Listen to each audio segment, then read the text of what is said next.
2 Chroniques chapitre 30. Ézéchias envoya des messagers dans tout Israël et Juda. Et il écrivit aussi des lettres à Éphraïm et à Manassé, pour qu'ils vinssent à la maison de l'Éternel à Jérusalem célébrer la Pâque en l'honneur de l'Éternel, le Dieu d'Israël. Le roi, ses chefs et toute l'assemblée avaient tenu conseil à Jérusalem, afin que la Pâque fût célébrée au second mois. Car on ne pouvait la faire en son temps, parce que les sacrificateurs ne s'étaient pas sanctifiés en assez grand nombre et que le peuple n'était pas rassemblé à Jérusalem. La chose ayant eu l'approbation du roi et de toute l'assemblée, ils décidèrent de faire une publication dans tout Israël, depuis Beër-Shéba jusqu'à Dan, pour que l'on vînt à Jérusalem célébrer la Pâque en l'honneur de l'Éternel, le Dieu d'Israël. Car elle n'était plus célébrée par la multitude comme il est écrit. Les coureurs allèrent avec les lettres du roi et de ses chefs dans tout Israël et Juda. Et, d'après l'ordre du roi, ils dirent : Enfants d'Israël, revenez à l'Éternel, le Dieu d'Abraham, d'Isaac et d'Israël, afin qu'il revienne à vous, reste échappé de la main des rois d'Assyrie. Ne soyez pas comme vos pères et comme vos frères, qui ont péché contre l'Éternel, le Dieu de leur père, et qui l'a livré à la désolation, comme vous le voyez. Ne raidissez donc pas votre cou, comme vos pères.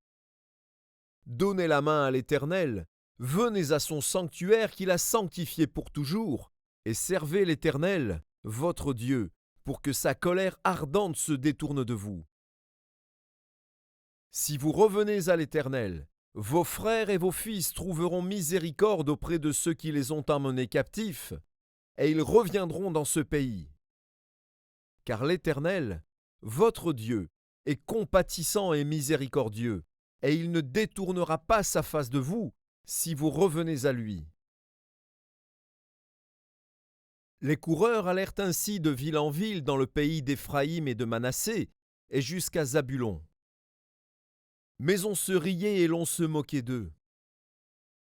Cependant, quelques hommes d'Azer, de Manassé et de Zabulon s'humilièrent et vinrent à Jérusalem.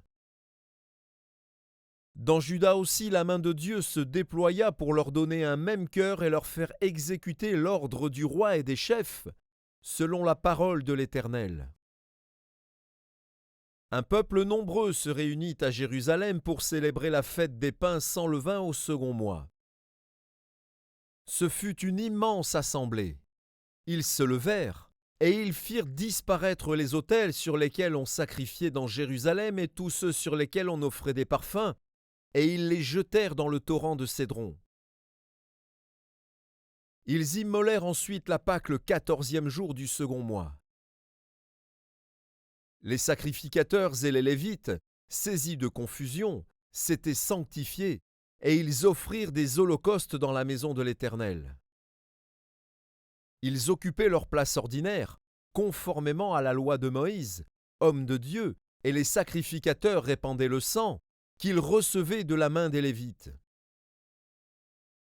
Comme il y avait dans l'assemblée beaucoup de gens qui ne s'étaient pas sanctifiés, les Lévites se chargèrent d'immoler les victimes de la Pâque pour tous ceux qui n'étaient pas purs, afin de les consacrer à l'Éternel. Car une grande partie du peuple, beaucoup de ceux d'Éphraïm, de Manassé, d'Issachar et de Zabulon, ne s'étaient pas purifiés, et ils mangèrent la Pâque sans se conformer à ce qui est écrit.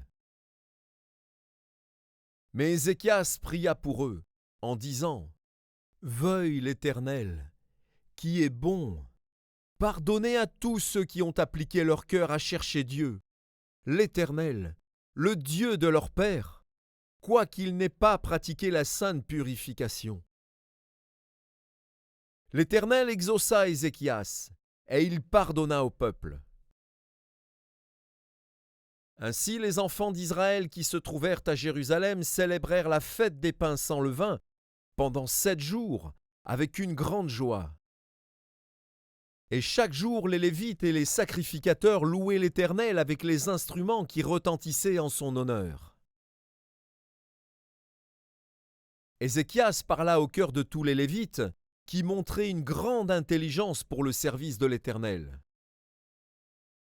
Ils mangèrent les victimes pendant 7 jours, offrant des sacrifices d'action de grâce et louant l'Éternel, le Dieu de leur père.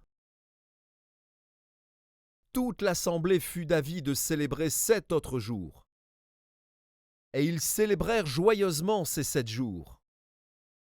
Car Ézéchias, roi de Juda, avait donné à l'assemblée 1000 taureaux et 7000 brebis, et les chefs lui donnèrent 1000 taureaux et 10 000 brebis, et des sacrificateurs en grand nombre s'étaient sanctifiés.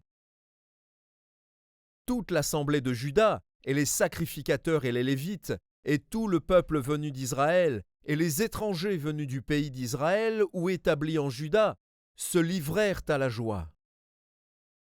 Il y eut à Jérusalem de grandes réjouissances.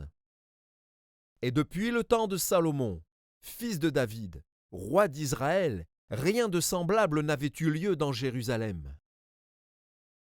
Les sacrificateurs et les Lévites se levèrent et bénirent le peuple. Et leur voix fut entendue, et leur prière parvint jusqu'aux cieux, jusqu'à la sainte demeure de l'Éternel.